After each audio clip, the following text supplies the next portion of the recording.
네, 새정치민주연합 문희상 비대위원장은 지금의 경제위기 극복을 위해서는 박근혜 정부가 서민소득 중심으로 경제 기조를 바꿔야 한다고 강조했습니다. 새누리당은 문 위원장의 기자회견이 박근혜 대통령의 기자회견을 다소 자의적으로 해석하는 데 그쳤다고 평가했습니다. 국회로 가보겠습니다. 김지선 기자. 네, 국회에 나와 있습니다. 예, 먼저 문희상 비대위원장의 기자회견 내용 정리해 주시죠. 네, 문희상 비대위원장이 오늘 기자회견에서 특히 방점을 둔 것은 경제와 복지였습니다. 이 문 비대위원장은 먼저 경제정책은 현재의 정부 정책의 방향이 크게 잘못됐다며 가계소득 보장 경제 기조야말로 정답이라고 강조했습니다. 지금의 해고가 자유로운 노동시장과 착한 규제도 없애는 무차별적인 규제 완화, 또 사내 유보금을 쌓아두는 재벌과 대기업에게 다시 특혜를 주는 경제정책 기조로는 경제를 살릴 수 없다고 비판했습니다. 정부의 복지와 일자리 정책도 비판했습니다. 2010년 기준 수급자 대상에서 탈락한 숫자만 105만 명이고 신규 일자리 50만 개도 대부분 비정규직이라며 생산 주력 계층인 30대 취업자는 오히려 감소했다고 지적했습니다.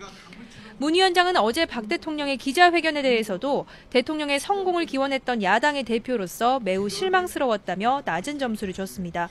우선 지난해 세월호 참사에 화재 참사까지 대형 참사가 잇따랐지만 정작 안전 문제에 대한 언급이 빠졌다고 지적했습니다. 또 비선 실세 의혹을 받았던 비서관 3명을 교체할 이유가 없다고 말한 것을 두고는 결국 청와대 안에서 문제가 발생했는데 그 안에 지휘 책임을 지는 사람이 한 사람도 없고 사과의 말씀이 없었다는 것이 있을 수 있는 일이냐고 반문했습니다.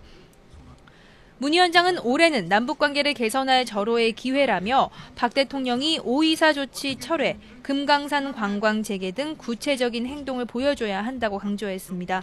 문 위원장은 또 개헌과 관련해서는 앞으로 1년 이상 큰 선거가 없는 이런 적기가 어디 있겠냐고 말했습니다. 그러면서 박 대통령은 국회에 배놔라 감놔라 할 자격이 없다며 경제 문제를 이유로 개헌에 반대하는 것은 여당이 거수기 노릇을 하게 하는 것이고 박 대통령이 왜 헌법 논의조차 금지하고 가이드라인을 제시하냐고 비판했습니다.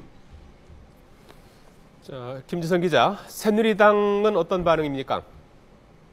네, 새누리당은 오늘 문희상 비대위원장 기자회견 매우 아쉽다는 입장입니다. 김영수석 대변인은 문 비대위원장의 경제 상황에 대한 우려에 대해서 평가하면서도 오늘 회견 자체가 어제 대통령 기자회견에 대한 다소 자의적인 해석과 주석 달기에 치중했다며 아쉽다고 밝혔습니다.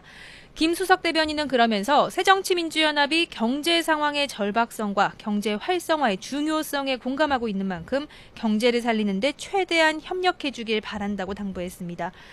새누리당 김무성 대표도 내일 오전 국회에서 신년 기자회견을 열 예정입니다. 경제 활성화와 함께 공무원 연금 개혁, 또 당내 화합 등을 강조할 것으로 보입니다. 특히 박 대통령이 어제 기자회견에서 김 대표를 언제든 만나겠다고 밝힌 데 대해서도 화답의 메시지가 담길지 주목됩니다. 지금까지 국회에서 YTN 김지선입니다.